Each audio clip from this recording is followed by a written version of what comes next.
자, 여기 뭐지? 그 시마다 배경으로 있는 사진이 신경 쓰지 마요. 이게 선생님 유튜브에 올릴 때 이게 이미 검색이 되거나 찾을 수 있는 사진을 올리면 영상이 경고를 받는 경우가 있어서 AI 보고 사진을 만들려고 했더니 말도 안 되는 사진을 막 어거지로 만들더라고요. 그래서 좀 맞지 않으니까 그냥 사진은 크게 신경 쓰지 말고 글씨 위주로 봅니다. 자, 그럼 이제 두 번째. 그러면 한국은, 우리나라는 그동안 주요 글로벌 메가 스포츠 이벤트를 열 때 어떠한 의도나 어떠한 특징을 가지고 개최를 했었으며 어떠한 성과가 있었느냐를 한번 봅시다. 가장 먼저 메가 스포츠 이벤트라는 기준 내에서 86년도 서울 아시안 게임은, 자, 아시아 국가에서 스포츠를 그래도 경제성을 가지고 할 수 있는 나라들 약 한 50여 개국 되는 중에 지금 한 50여 개국까지 늘어났지만 지금은 그때 당시에 86년도에 27개국 참가, 그리고 5,000명 가까운 숫자가 참가를 하고 종목수는 25개. 그래서 서울하고 서울 주변의 도시에서 했었는데 이때 아시안 게임이 가져온 주요 평가의는, 자, 한국이 주최한 최초의 대규모 국제 종합 스포츠 대회다라는 게 가장 중요한 부분인 것 같고요. 그리고 이 대회의 특징 중에 하나가 88년도 서울올림픽 유치 개최회에 있어서 올림픽 준비를 얼마나 성공적으로 하고 있느냐, 테스트 차원의 이벤트 성격을 우리나라 입장에서는 많이 가지고 있었다.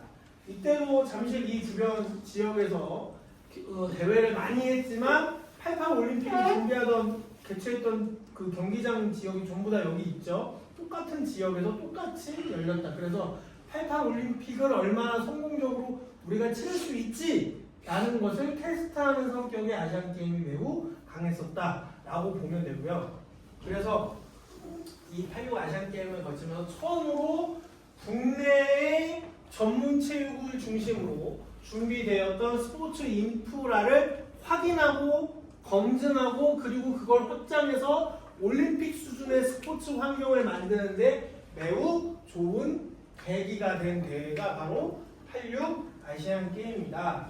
그리고 86 아시안 게임을 치름으로써 우리나라가 드디어 스포츠에서도 한중일 3국 체제를 만드는데 매우 지대한 역할을 했다라고 평가를 받습니다.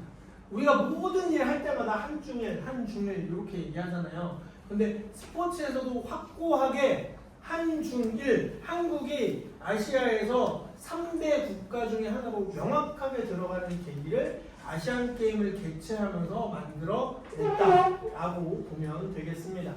이러한 특징을 가지고 있고 의의가 있다. 우리나라가 국제사회에서 여러 가지 영향력을 평가받는 역사적 사건 중에 절대 빠지지 않고 스포츠사에서도 절대 빠지지 않는 것이 바로 88 서울 올림픽입니다.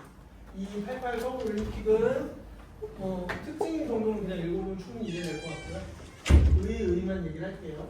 냉전시대화, 그 전에 LA 대회, 그 전에 모스크바 대회를 생각해 보면 모스크바 대회 때는 동구권의 공산주의 국가들끼리, 사회주의 국가들끼리만 만나고 LA 올림픽 때는 또 그 반대 루트로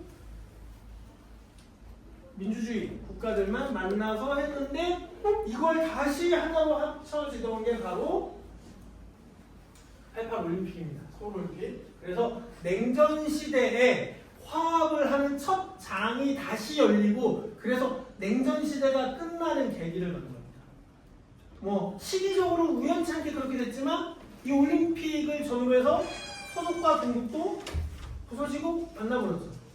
그래서 냉전 시대를 깨게 되는 계기 중에 한 요소로 크게 작용했다라고 하고요. 그리고 84년도 LA 올림픽 이후에 무언가 굉장히 경제적으로, 정치적으로, 사회적으로 시스템이 잘 갖춰진 최초의 대회이지 않느냐라는 평가를 받습니다. 왜냐? 마케팅에서 말하는 여러 가지 스포츠 마케팅 방법론들 중에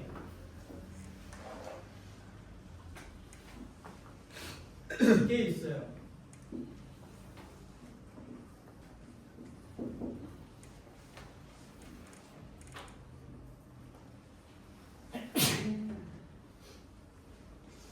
D 올림픽 프로그램, 흔히 탑 프로그램이라고 불려요. 프로그램 뒤에 있는데 또 탑 프로그램을 부르는데 이게 뭐냐? 84년도 이전까지 올림픽들이 갑자기 70년대에 들어와서 엄청난 적자를 기록하고 개최 도시들이 경제적으로 매우 힘든 상황에 직면을 합니다. 그래서 이게 개최 도시의 자구력만으로 방송 주기권만으로 수익을 내서 돈을 벌어서 그 수조 원에 달하는 개최 비용을 메꾸기가 너무 힘드네 라는 생각을 하고 있던 찰나에 84년도에 스폰서십이 올림픽에 아주 적극적으로 도입이 돼요. LA 올림픽이 스포츠 마케팅에 지금 현대적 스포츠 마케팅, 특히나 기업들이나 돈이 있는 자본금을 가지고 있는 캐피탈리즘을 중심으로 해서 현대적 스포츠 마케팅의 원형이 되어줬다라고 하는 올림픽이 84년도 LA 올림픽인데요. 그 이유가 뭐냐? 그 전 올림픽이 적자를 내는 걸 많이 봤어요.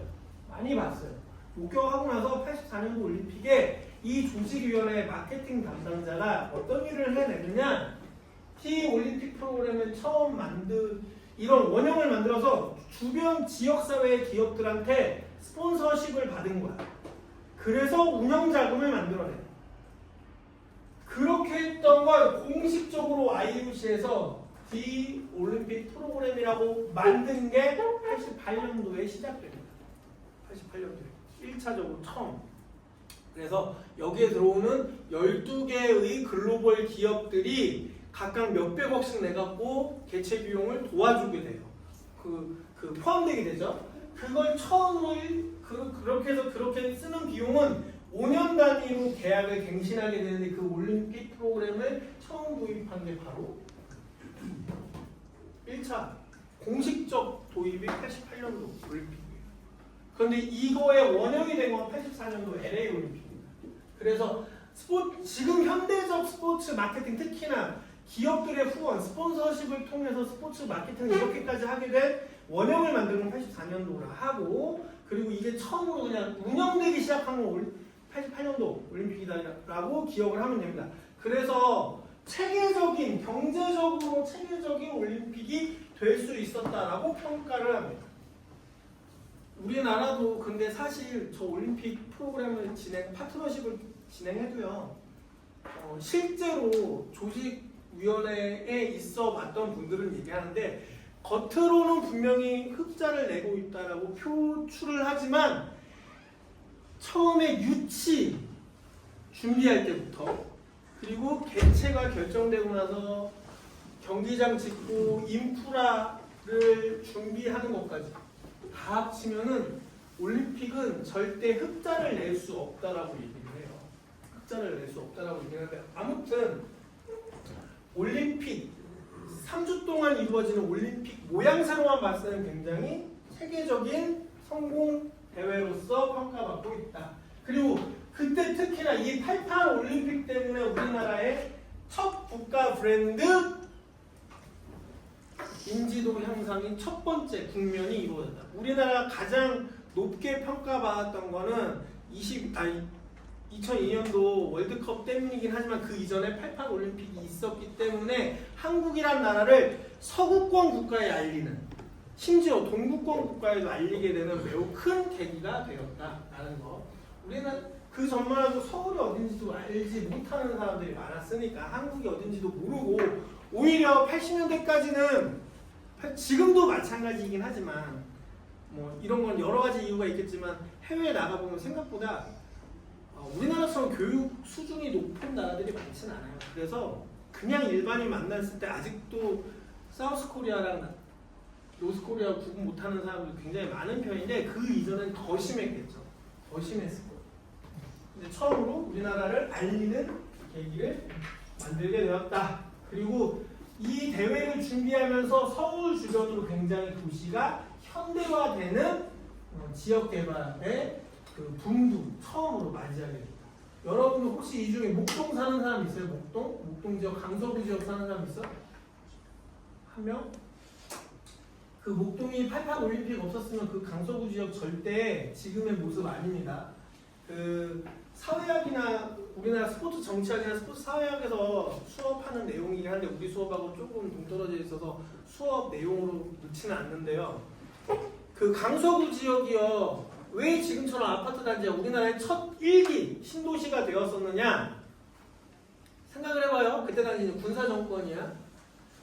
비행기를 타고 쫙 한번 이제 올림픽 준비하는 걸 보고 있었어. 아시안 게임도 준비하고 있으니까 쭉 보고 있는데 대통령이 한마디 했대잖아요. 뭐 이제 이렇게 좀 과장돼서 표현하는 거지만 비행기 타고 선수들이 김포공항에 내릴 거야. 외국 선수들이. 근데 거기에 원래 강서구 그 지역이 쓰레기 더미들 많고 운막집 있고 되게 못 사는, 서울에서 굉장히 못 사는 지역이었어요. 근데 그게 다 보일 거 아니야. 공항에서 내릴 때. 그러니까 그것도 공항이 바로 인접해져 있으니 굉장히 낮게 내려올 때쯤에 보이는 동네인데 굉장히 지저분하고 개발도 안 되어 있고 판자촌이 널브러져 있고 하니 안 좋을 거 아니야. 거기 외관상 안 좋잖아. 올림픽을 여는 나라인데. 그래서 대통령이 자 저거 다 없애버리고 신도시 짓다. 아파트 세워. 그렇게 개발된 거예요. 그렇게. 근데 이게 부정적인 이슈긴 하지만 어쨌든 도시 현대화를 하는 데 있어서 자 지금 여러분들이 한강 따라서 있는 도로 강변북로가 무슨 도로야? 뭐라고 불러? 올림픽대로. 올림픽 치르기 위해서 만들었죠. 왜? 서울을 빠르게 연결해야 되니까. 김포에서 잠실까지 빠르게 와야 되니까. 김포에서 공항에서. 그래서 만든 도로 88 올림픽대로. 그래서 올림픽대로예요. 자, 근데 그 올림픽대로가 없었으면 강남권이 이렇게 발전했을 거냐? 아니라는 거지. 올림픽대로가 있었으니까 지금만큼이나 더 발전했을 거라는 거죠. 물론 강남을 처음 개발하던 시기는 70년대 후반이에요. 하지만 그거와는 10년 차이가 있지만 88대로가 없었으면 지금과 같은 이 정도의 강남권 개발은 쉽지 않았을 거예요. 올림픽이 있었으니까 도시 현대화가 가능했다. 근데 이제 와서 하는 말이지만 그런 얘기도 많이 해요. 우리나라가 경제력이 받쳐주지 않던 80년대에 이걸 일부러 하지 않았었으면 우리 요즘에 무슨 후회를 많이 해요. 우리나라가 문화사적으로 너무 옛날 게 안 남아있어요. 우리나라를 표현할 수 있는 문화 유적지 이런 게 너무 안 남아있잖아요. 그러니까 꼭 뭐 조선시대에 저는 경복궁이나 남대문 이런 거 얘기하는 거 말고 근현대사를 쭉 거쳐오는 그런 것들이 꾸준하게 뭔가 남아있어요. 여러분들이 파리에 왜 가고 싶어? 왜 이탈리아에 구경 가고 싶어? 스페인에 왜 가고 싶어? 몇백 년 된 건물들이 지금껏 움직이고 있고 활동되고 있고 활성화되어 있잖아. 근데 그런 걸 보고 싶은 거잖아요. 근데 우리나라엔 그런 게 싹쓸이 되듯이 없어졌다고. 근데 그게 86 아시안게임 88년도에 서울올림픽을 거치면서 도시 현대화, 경제발전, 공업화 이런 거에 많이 매몰되어서 빠르게 사라졌다 이거예요. 그래서 좋은 점도 있지만 분명히 나쁜 점도 88년도, 86년도 아시안게임을 거치면서 너무 급격한 현대화와 도시화가 우리나라의 지금에서 돌아보면 부정적인 영향력도 있다라고 평가하는 경우가 사회학적으로, 문화학적으로, 인류학적으로는 굉장히 많이 있습니다. 요거 정도는 알아줄 필요가 있을 것 같아요. 왜냐면 또 이거를 그렇다고 해서 막 문화사의 발전을 위해서 스포츠 이벤트 하면 안 돼 이러면 또 우리의 먹거리가 또 사라지는 문제니까 이런 걸 어떻게 조절해서 어떻게 강약 조절을 잘 하느냐가 또 우리 같은 전공자들의 숙제이겠죠. 자, 그 다음에 한일월드컵. 한일월드컵은 피파 역사상 최초의 공동개최. 이제는 그때는 정치적 이유로 공동개최였어요.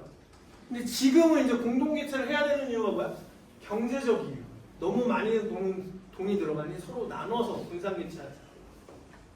다음 월드컵 무슨 월드컵이야? 이름. 다음 월드컵이 무슨 월드컵이야? 이름이. 북중미 월드컵이잖아. 이제 멕시코 월드컵 아니고 미국 월드컵 아니고. 그쵸? 왜? 분산개최해야지. 그리고 원래 있던 거 가지고 이용하자 이거 아니에요. 그래야지만 돈을 더 쓰니까. 피파도 이제는 올림픽이 먼저 이러한 이슈에 다다랐어. 돈 많이 들어간다. 그거에 비해서 수익도 안 난다. 난개발해서 자연 다 망친다. 그랬는데 이제 월드컵도 그럴 수도 있고 특히나 월드컵은 굉장히 비효율적인 게 피파라는 연맹은 돈을 잘 벌어 스폰서십에서. 근데 월드컵을 개최한 나라는 굉장히 그 유형적으로 안 좋은 게 뭐냐, 외제적으로 안 좋은 게 뭐냐.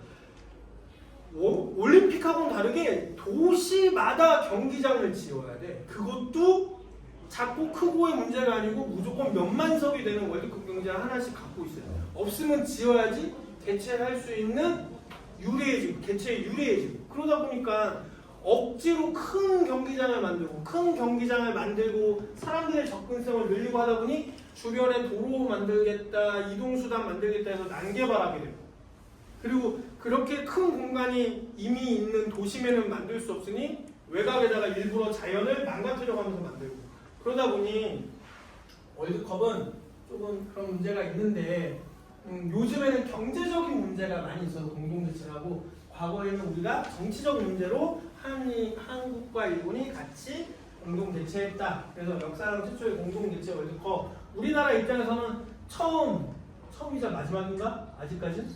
4강? 선생님 눈앞에서 봤으니까 선생님 진짜 눈앞에서 봤어요. 그 4강 올라가던 게임 눈앞에서 봤는데 진짜 그 감동은 이루 말할 수가 없어요. 눈앞에서 딱 봤는데 4강에 처음 올라가게.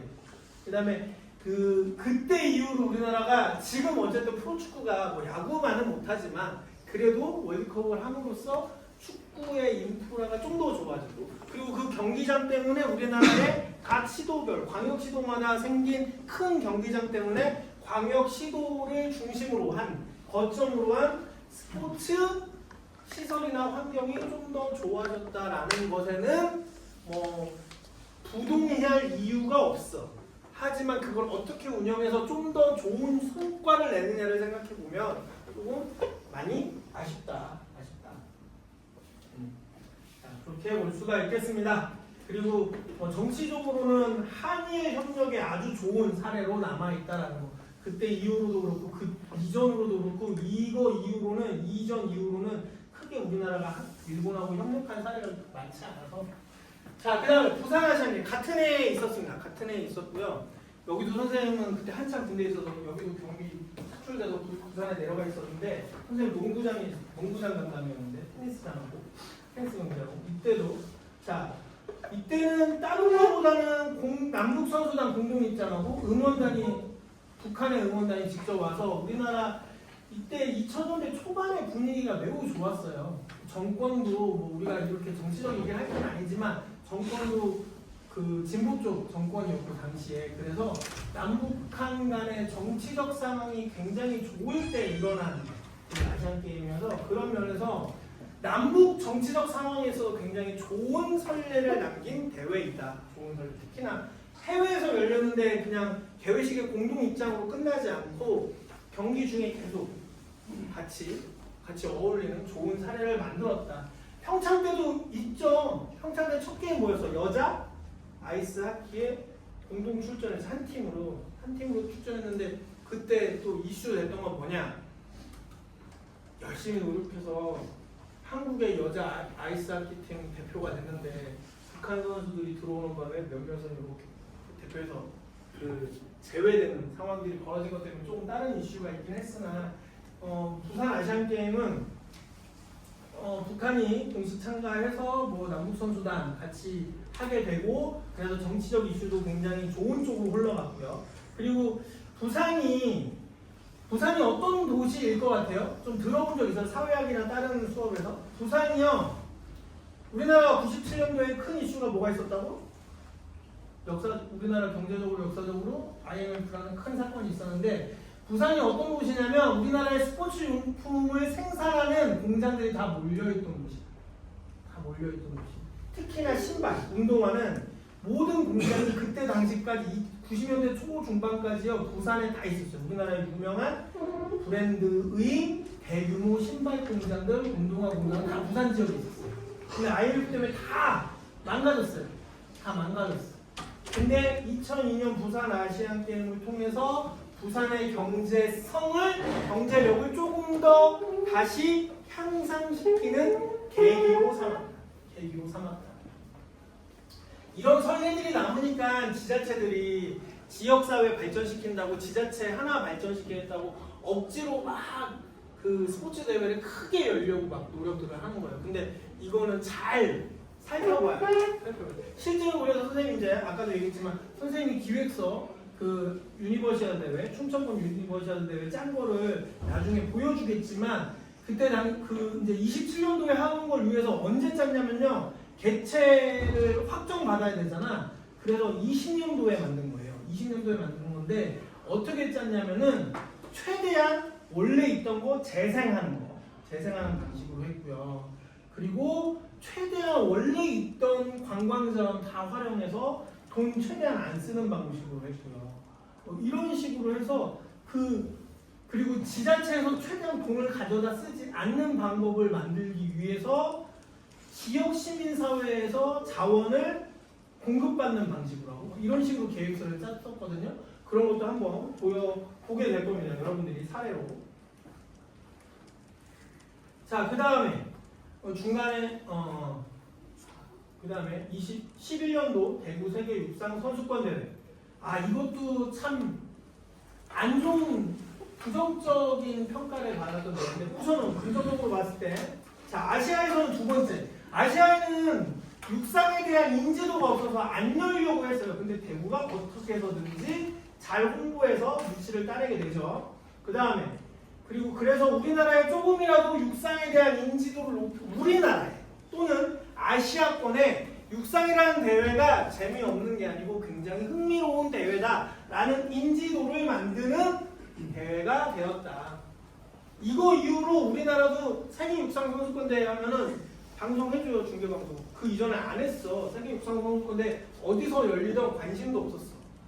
근데 이 대회 이후로 월드컵처럼 축구의 월드컵처럼 세계 육상 선수권 대회도 굉장히 인지도가 높은 거라는 걸 인식하게 되고 조금씩 사람들의 인지도가 살아나면서 그리고 이제는 또 관심이 많아진 게 요즘은 달리기가 또 많이 유행을 하다 보니까 요즘 방송국들이 코로나 이후로는 세계 육상 선수권 대회를 잘 중계방송 해주려고 노력하는 것 같아요.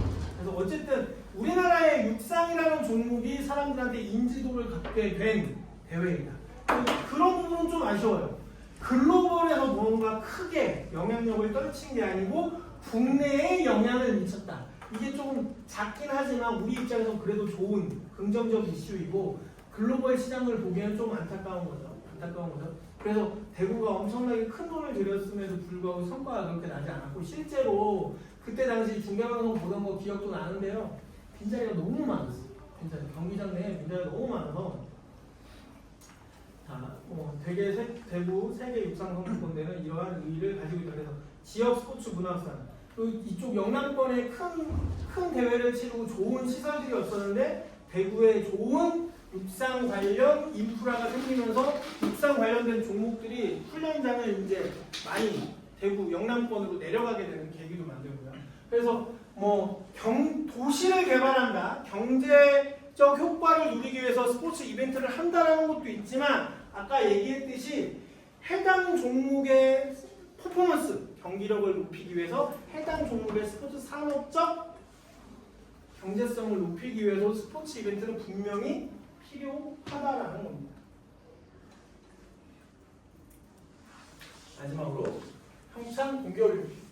우리나라 최초의 동계올림픽이고 그리고 특히 지금은 조금 이거 요즘에 와서는 이렇게 뉴스로 얘기해요. 뉴스에 보면 이때 당시에 5G 기술을 막 홍보해가지고 최초에 이렇게 했다라는 거 다 일종의 사기였다고. 저때 기술 지금 그 속도로 나오지 않고 그때 굉장히 최첨단 올림픽을 하겠다. 한국이 워낙 IT 강국이니까 이런 걸 많이 알릴 때였기 때문에 그때 그래서 5G 기술을 사용한 무슨 TV 방송 중계 아니면은 중계 중에 사용되는 여러 가지 디지털 기술들이 5G로 구현이 된다 이런 얘기 많이 했었는데 지금에 와서는 그때만도 못하다라는 얘기를 많이 하고 있긴 한데 어쨌든 평창 동계올림픽 평가받는 게 통신기술의 발달로 인해서 매우 좋은 환경의 중계기술을 선보였다는 거 그리고 한국 최초의 동계올림픽이라는 거 그다음에 이때 당시에도 남북 단일팀 그다음에 지역 내 인프라, 동계 스포츠 인프라를 구성했는데 이게 어떻게 활용됐느냐? 단순하게 국내에서만 이용된 게 아니고 이때 평창 동계올림픽은 계속 내세워서 우리가 삼수에서 했잖아요. 러시아 소치한테 뺏겼고, 밴쿠버한테 한 번 뺏겼고, 소치에 한 번 뺏겼고, 우리 삼수, 제수, 삼수, 사, 제수, 삼수, 제수, 삼수, 사, 삼수하는 거지. 삼수에서 하는 건데 이때 이게 한국에 만들어지면 동남아의 따뜻한 나라의 사람들을 데려다가 동계올림픽을 계속해서 보급할 수 있다. 그걸 한국이 전진기지화 하겠다. 근데 그 역할을 일본도 충분히 하고 있었어요. 일본은 우리나라보다 동계 스포츠 시설이 굉장히 잘 돼 있어. 근데 일찍 경제성을 잃어버렸지. 그래서 동남아에 있는 인구들이 일본으로 많이 가서 배우고 많이 즐기고, 원래 우리보다 먼저 앞서서 일본은 그렇게 했었고, 우리나라가 물가가 비싸거나 뭐 할 때 안 되면 다 일본 가서 저렴하게 했었고요. 동계 스포츠를 즐기게 했고. 자, 그래서 뭐 그런 일본하고의 관계도 있었으나 어쨌든 우리나라의 동계 스포츠 시설들이 생긴 걸 바탕으로 해서 아시아 지역의 이걸 올림픽에서만 그냥 사용하고 끝나지 않고 아시아 지역의 동계 스포츠를 확산하는데 노력하겠다, 이용하겠다라고 해서 개최를 하는데 많이 사용했습니다. 그 명분으로. 실제로 일부 학자들은요, 동계 스포츠 올림픽, 동계 올림픽이요, 최 20년 못 버틸 거라고 봐요. 앞으로. 첫 번째, 동계 스포츠 인구가 줄어들고 있다는 거, 동계 스포츠 하는 나라도 생각보다 빠르게 늘어나지 않는다는 거, 그리고 마지막에 가장 큰 이유가 뭐겠어? 기후 온난화. 눈이 없어. 눈을 더 이상 자연적으로 가지고 있을 수 있는 나라가 점차 줄어들고 있어. 우리나라도 모르겠어요. 그때 갑자기 혹한기가 오거나 갑자기 이상한 날씨가 되지 않는 이상 꾸준하게 일정 온도를 유지하는 겨울을 가진다는 게 이제 점점 힘들어지고 있어서, 그런 이유 때문에라도 점점 동계올림픽이나 동계 스포츠가 약화될 거라고 미래를 예측하는 학자들이 많아지고 있다. 그리고 이 평창 동계올림픽은 역시나 남북 단일팀 때문에 남북 그 평화 올림픽 메시지를 확산하는 데도 많이 기여를 했다. 이렇게 해서 우리나라의 여러 대회들이 가지고 있는 의의도 한번 살펴봤는데요. 이런 것들 때문에 지금 각 대회마다도 특징이 다르고 의의가 달랐는데, 이러한 것들 때문에 스포츠 이벤트를 열려고 한다는 거, 그리고 저런 의의가 결과적으로 나타난 게 아니에요. 애초에 개최를 하고 기획을 하고 유치 단계에서부터 준비했던 의의입니다. 저걸 잘 살려서 그 연맹이나 IOC나 OCA나 이런 데를 설득해서 우리가 개최를 하겠다라고 하는 거죠. 그럼 여러분들 과목 이름처럼 스포츠 이벤트 기획론이라 한다면 여러분들이 생각하는 이벤트를 기획할 때 내가 기획자로서의, 본인이 기획자로서의 의도가 확실해야 되고, 그 의도만큼 목표를 확실하게 정해야 되고, 목표를 달성할 수 있도록 뭐 해야 된다? 프로그램을 기획해야 된다. 이게 뭐 매번 이런 기획론, 경영학 이런 거 가르칠 때 굉장히 여러분들을 설득하기 어렵다 이렇게 표현할 좀 그렇고, 여러분들이 잘 혼동하는 게 뭐냐면, 그건 정해진 방식대로 그냥 하라는 건데 그게 기획안이 될까? 기획서가 될까? 그럼 똑같이 만드는 거 아닌가? 아니죠. 컨셉과 의도는 아이디어에 따라 다 달라질 수 있는 거고, 그 아이디어가 다르다면 내용도 바뀌어야 되는 게 정상인 거야. 근데 이게 항상 누군가의 기획서가 서로 똑같다? 그러면 아이디어가 발전하지 않은 거지. 올림픽도 마찬가지, 아시안게임도 마찬가지. 그런 의도나 아이디어가 발전하지 않은 도시 또는 그런 기획안은 절대 선택받을 수 없다라는 거. 물론 이런 이벤트를 기획할 때 정치적인 것도 많이 좌지우지되지만, 우리나라는 그래서 다른 나라들과의 차별성을 가지는 컨셉으로 항상 어떤 걸 들고 나오느냐? 평화, 지구의 평화, 세계의 평화. 우리나라가 몇 안 되는 분단 국가들 중에 하나니까 그래서 항상 그런 평화의 메시지를 들고 나와요. 그런 것을 이렇게 물어볼 수 있어. 선생님 그러면 러시아의 소치는요? 거기는 정말 대단한 컨셉을 들고 나온 게 뭐냐? 비용을 천문학적 비용을 들여서 무에서 유를 창조했잖아. 그 심사위원들을 평가위원들을 진짜 맨땅에 데리고 갔어요. 근데 그림 하나 보여주고 따냈어. 그것도 대단한 거야. 이렇게 아무것도 없는 땅을 스포츠 하나 때문에 바꿀 수 있다. 이 도시를 완전히 새롭게 설계할 수 있다. 그거를 자기네들이 4년, 5년 만에 해내겠다 하니까 그것도 신기해 보일 수 있는 거 어떤 면에서. 물론 정치적 이유가 작용했겠지만 그런 컨셉이나 의도를 잘 살리고 그걸 잘 살린다는 건 결국에 다른 기획안과 비교해서 아이디어가 바뀔 수 있다는 근본적인 이유가 되어줍니다. 그래서 여러분들한테 먼저 오늘은 이런 스포츠 이벤트들을 하는 배경의 그리고 우리나라의 대표적인 스포츠 이벤트들이 어떠한 평가를 받고 있는지 의의를 가지고 실행되었던 건지를 한번 수업을 했습니다. 자, 오늘은 여기까지 합니다. 출석 체크 제대로 안 된 사람은